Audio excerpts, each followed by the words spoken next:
રાધે રાધે। દેશ વિદેશમાં રહેતા મારા વાલા દર્શક મિત્રોને મુકુંદ જોશીના જય શ્રી કૃષ્ણ, જય માતાજી। એક નવા વિડીયો સાથે ભાવિ દર્શન ચેનલમાં આપનું હૃદયથી સ્વાગત છે। આજે જોઈશું આપણે અહીં વૃશ્ચિક રાશિનું જૂન 2025 માટેનું વિસ્તૃત માસિક રાશિફળ અહીં આપવામાં આવેલું છે। વૃશ્ચિક રાશિ જૂન 2025 માસિક રાશિફળ 1 જૂનથી 30 જૂન 2025। રાશિ સ્વામી મંગળ, તત્વ જળ, પ્રકૃતિ ગુટ ચિંતનશીલ સંઘર્ષશીલ। જૂન 2025નો મહિનો વૃશ્ચિક રાશિના જાતકો માટે આત્મમંથન, આધ્યાત્મિક ઉન્નતિ અને કાર્યક્ષેત્રે પ્રગતિનો શુભંગ સમન્વય લઈને આવી રહ્યો છે। તમારા રાશિ સ્વામી મંગળના પ્રભાવ હેઠળ આ મહિનો તમને તમારા લક્ષ્યો પ્રત્યે વધુ પ્રતિબદ્ધ બનાવશે અને આંતરિક શક્તિનો અનુભવ કરાવશે। સાધના, ભક્તિ અને મન શાંતિ। આ મહિનો તમારા માટે આંતરિક શાંતિ અને આધ્યાત્મિક ઉર્જા પ્રાપ્ત કરવા માટે અત્યંત અનુકૂળ છે। જેમ જેમ દિવસો પસાર થશે તેમ તેમ તમે તમારી જાતને વધુને વધુ આત્મચિંતન અને ભક્તિમાં લીન થયેલા જોશો। જો તમારા મનમાં કોઈ મૂંઝવણ કે અશાંતિ હોય તો ભગવાન મહાકાલ અથવા મા કાલરાત્રિની આરાધના કરવી અત્યંત લાભદાયી નીવડશે। તેમની ભક્તિ કરવાથી તમારા મનની ગૂંચવણો દૂર થશે અને સ્પષ્ટતા પ્રાપ્ત થશે।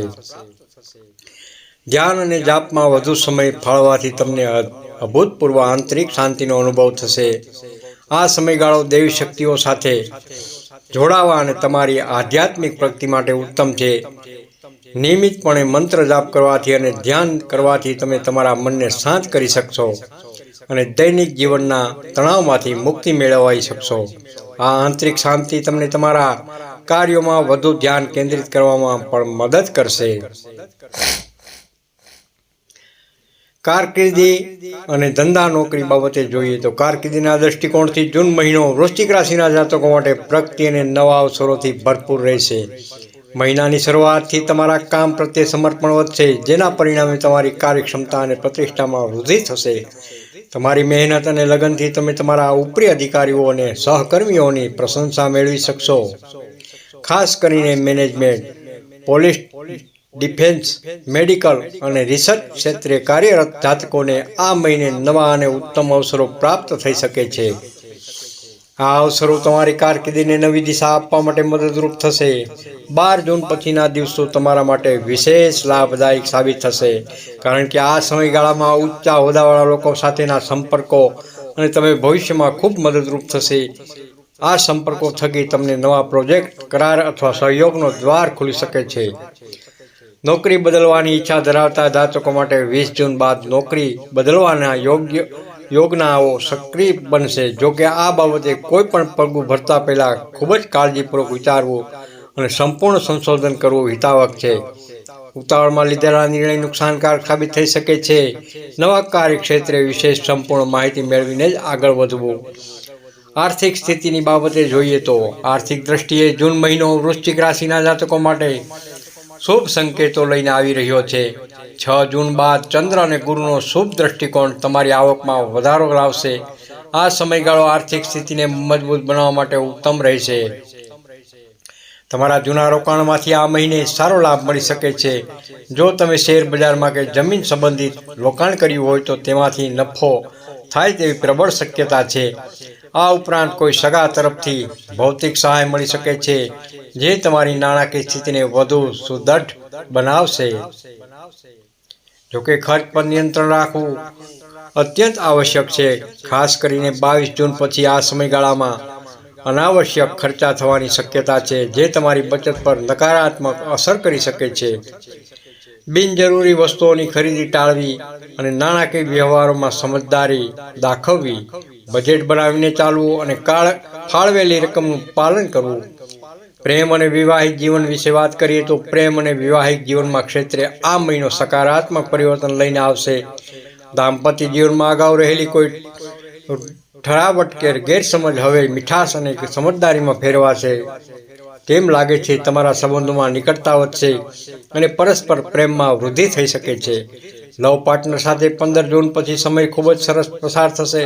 તમે બંને એકબીજા સાથે વધુ સમય વિતાવશો અને તમારા સંબંધોને મજબૂત બનાવશે।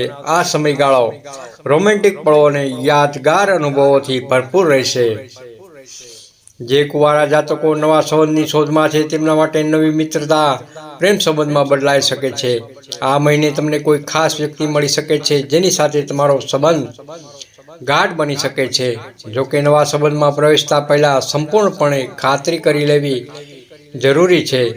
આ સમયગાળામાં જો કોઈ જૂના વાદ વિવાદો કે ગેરસમજ હોય તો તેને ઉકેલવા માટે શાંત સ્વભાવ અને સમજદારી અપનાવવી જરૂરી રહેશે. ઉતાવળિયો સ્વભાવ સંબંધોમાં તણાવ વાપરી શકે છે. વાતચીત દ્વારા સમસ્યાઓનું નિરાકરણ લાવવાનો પ્રયાસ કરો. પરિવારમાં શાંતિ અને સુખ. પરિવારના જીવનમાં જૂન મહિનો શાંતિ અને સુખ લઈને આવશે. માતા પિતાની તબિયતમાં સુધારો થશે જોવા મળી શકે છે, જે તમારા માટે રાહતભર્યો સમાચાર રહેશે. તેમના સ્વાસ્થ્યની વિશેષ કાળજી લેવી. ઘરે કોઈ શુભ કાર્યનું આયોજન થઈ શકે છે, ખાસ કરીને 25 જૂન પછી. આ કોઈ ધાર્મિક કાર્ય, પારિવારિક મેળાવડો કે અન્ય કોઈ શુભ પ્રસંગ હોઈ શકે છે જે પરિવારમાં આનંદ અને ઉત્સાહનો માહોલ લાવશે. આ સમય પરિવારના સભ્યો સાથે હળી મળીને રહેવાનો અને સુખદ યાદો બનાવવાનો રહે છે. ભાઈ બહેન સાથેના સંબંધો મજબૂત બનશે. તેમની સાથેના તમારા બોન્ડ વધુ ગાઢ બનશે અને પરસ્પર સહયોગ વધશે. સંતાનોના વિષયમાં પણ સંતોષકારક સમાચાર મળવાની શક્યતા છે જે તમારા મનને શાંતિ અને આનંદ આપશે. સ્વાસ્થ્યની દ્રષ્ટિએ જોઈએ તો સ્વાસ્થ્ય દ્રષ્ટિકોણથી જોઈએ તો જૂન મહિનાના શરૂઆતમાં દિવસોમાં થોડી કાળજી રાખવી જરૂરી છે. 1 થી 10 જૂન વચ્ચે ઊંઘની અછતને કારણે માનસિક થાકનો અનુભવ થઈ શકે છે. અપૂરતી ઊંઘ તમારા દૈનિક કાર્યો પર અસર કરી શકે છે, તેથી પૂરતી ઊંઘ લેવાનું સુનિશ્ચિત કરો. આ મહિનામાં ગરમી સંબંધિત તકલીફો જેવી કે પેટની બીમારીઓ, બ્લડ પ્રેશરની સમસ્યાઓ વગેરે તરફ વિશેષ ધ્યાન આપવું. ગરમીથી બચવા માટે પ્રવાહીનું સેવન વધુ કરવું અને પૌષ્ટિક આહાર લેવો. નિયમિતપણે યોગ, પ્રાણાયામ અને મંદિર દર્શન કરવાથી શારીરિક અને માનસિક ઉર્જા મળશે. આ પ્રવૃત્તિઓ તમને સ્વસ્થ અને તાજગી ભર્યા રાખવામાં મદદ કરશે. 18 જૂન પછી તમારા આરોગ્યમાં સુધારો જોવા મળશે અને તમે વધુ ઉર્જાવાન અનુભવ કરશો. શુભ તારીખો જોઈએ તો 3 તારીખ, 9 તારીખ, 14 તારીખ, 18 તારીખ, 22 તારીખ, 26 તારીખ જૂન મહિનાની. આ તારીખો મહત્વપૂર્ણ કાર્યો શરૂ કરવા, નવા પ્રોજેક્ટ હાથ ધરવા અથવા કોઈ મહત્વપૂર્ણ નિર્ણય લેવા માટે અત્યંત શુભ રહેશે. આ દિવસોમાં શરૂ કરેલા કાર્યોમાં સફળતા મળવાની સંભાવના વધુ છે. અવગણવાની તારીખો જોઈએ તો 5 તારીખ, 11 તારીખ, 20 તારીખ, 28 તારીખ જૂન મહિનાની. આ તારીખો પર મહત્વના નિર્ણયો લેવામાં ધીરજ રાખવી, કોઈપણ મોટા કાર્યની શરૂઆત ટાળવી અથવા ખૂબ કાળજીપૂર્વક આગળ વધવું. આ દિવસોમાં ગ્રહોની સ્થિતિ અસ્થિર રહી શકે છે, જે અનુકૂળ ન હોય તેવા પરિણામો આપી શકે છે. ઉપાય અને ભક્તિ સૂચન. આ મહિનાને વધુ શુભ બનાવવા અને નકારાત્મક પ્રભાવોને ઘટાડવા માટે નીચે જણાવેલ ઉપાયો કરવા લાભદાયી રહેશે. હનુમાન ચાલીસાનું પઠન. દર મંગળવારે નિયમિતપણે હનુમાન ચાલીસાનું પઠન કરો. આ કરવાથી તમારામાં સાહસ અને બળ વધશે અને દરેક કાર્યમાં સફળતા મળશે. મંત્ર જાપ. રક્તચંદનથી ઓમ ક્રામ ક્રીમ ક્રોહ સહ હોમાય નમઃ મંત્રનો 108 વાર જાપ કરો.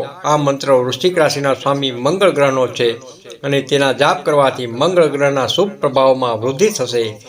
ત્રાંબાના વાસણમાં પાણી. ત્રાંબાના વાસણમાં રાત્રે પાણી ભરીને સવારે તેનું સેવન કરો. આ કરવાથી શારીરિક ઉર્જા વધશે અને સ્વાસ્થ્ય સુધરશે. દાન ધર્મ. જરૂરિયાતમંદોને લાલ કાપડ કે મસૂર દાન કરો. મસૂરની દાળનું દાન કરો. દાન કરવાથી પુણ્યની પ્રાપ્તિ થાય છે અને ગ્રહોના અશુભ પ્રભાવો શાંત થાય છે. જય મંગળ મૂર્તિ મહાકાળ. આ મહિનો તમારા માટે શુભ હોય અને તમે આપેલા દરેક કાર્યમાં સફળતા પ્રાપ્ત કરો એવી શુભકામનાઓ. રાધે રાધે. જય શ્રી કૃષ્ણ. નોંધ: આ સામાન્ય રાશિફળ છે.